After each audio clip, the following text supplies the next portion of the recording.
కూటమి పాలనలో అన్నదాత సుఖీభవ పథకాన్ని అన్నదాత దుఃఖీభవ చేశారని వైఎస్ షర్మిల తీవ్ర విమర్శలు చేశారు. ఎన్నికల సమయంలో రైతులకు ఇచ్చిన హామీలను ప్రభుత్వం తుంగలో తొక్కిందని ఆగ్రహం వ్యక్తం చేశారు. కేంద్రంతో సంబంధం లేకుండా రాష్ట్రం 20,000 రూపాయలు ఇస్తామని చెప్పి ఇప్పుడు గెలిచాక వాటిని పీఎం కిసాన్తో లింక్ చేసి రైతులను మోసం చేస్తున్నారని షర్మిల మండిపడ్డారు. ప్రజలు ఈ అవిశ్వాసాన్ని గమనిస్తున్నారని వైఎస్ షర్మిల హెచ్చరించారు.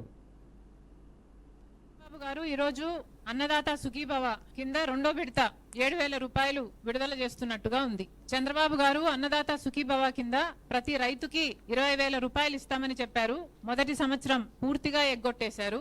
రెండో సంవత్సరం కూడా కేంద్రంతో కలిపి ఇయ్యటానికి 14,000 రాష్ట్ర ప్రభుత్వం, 6,000 కేంద్ర ప్రభుత్వం ఇచ్చేటట్టుగా మొదటి విడత 46 లక్షల మందికి ఇచ్చారు.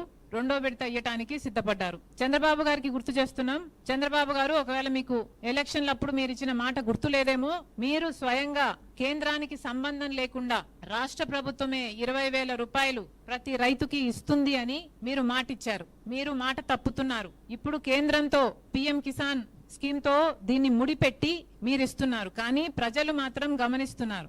రైతుల దగ్గరికి వెళ్లి మీకు చంద్రబాబు గారు ఎంత ఇచ్చారు అని అడిగితే మొదట విడతలో కేవలం 5,000 వచ్చింది అని చెప్తున్నారు. అంటే ప్రజలకు అర్థమవుతుంది మీరెంత ఇస్తున్నారు, కేంద్రం ఎంత ఇస్తుంది అని. మీరు మాట నిలబెట్టుకున్న వాళ్ళు కావాలి అంటే మొత్తం 20,000 మీరే చెల్లించాలి. అదనంగా వచ్చేది రైతుకి కేంద్రం నుంచి అదనంగా రావాలి తప్పితే మీకు దానితో సంబంధం ఏమిటి అని రైతులు ప్రశ్నిస్తున్నారు. మళ్ళీ చెప్తున్నాం, ఇప్పటికే ఆంధ్ర రాష్ట్ర రైతులు అన్ని పెట్టుబడి ధరలు అన్ని పెరిగిపోయాయి. విత్తనాలైతేనేమి, ఎరువులైతేనేమి, యూరియా దొరకటం లేదు, చాలా ఎక్స్పెన్సివ్ అయిపోయింది. ఇలా ప్రతిదీ రైతుకి ఖర్చు, లేబర్ అయితేనేమి, ఇలా ఖర్చు పెరిగింది. వచ్చే ఆదాయం, మద్దతు ధర లేదు, గిట్టుబాటు ధర లేదు, తడిచిపోయిందనో ఇంకోటనో అసలు రైతుకు ఏ ఆసరా లేదు. మొన్న మొంతాజ్ తుఫాన్ లో కూడా 20 లక్షల ఎకరాలలో నష్టం జరిగింది అంటే చంద్రబాబు గారు పంట నష్టం చెల్లించాల్సి వస్తుంది అని 4 లక్షలే అన్నారు. దానికి కూడా మేము డిమాండ్ చేశాం, కనీసం 25,000 రూపాయలు మీరు రైతులకు ఇవ్వకపోతే వాళ్ళు సర్వైవ్ కాలేరు అని. కానీ ఏ మాత్రం పట్టించుకోలేదు. కేంద్ర బృందం వచ్చింది,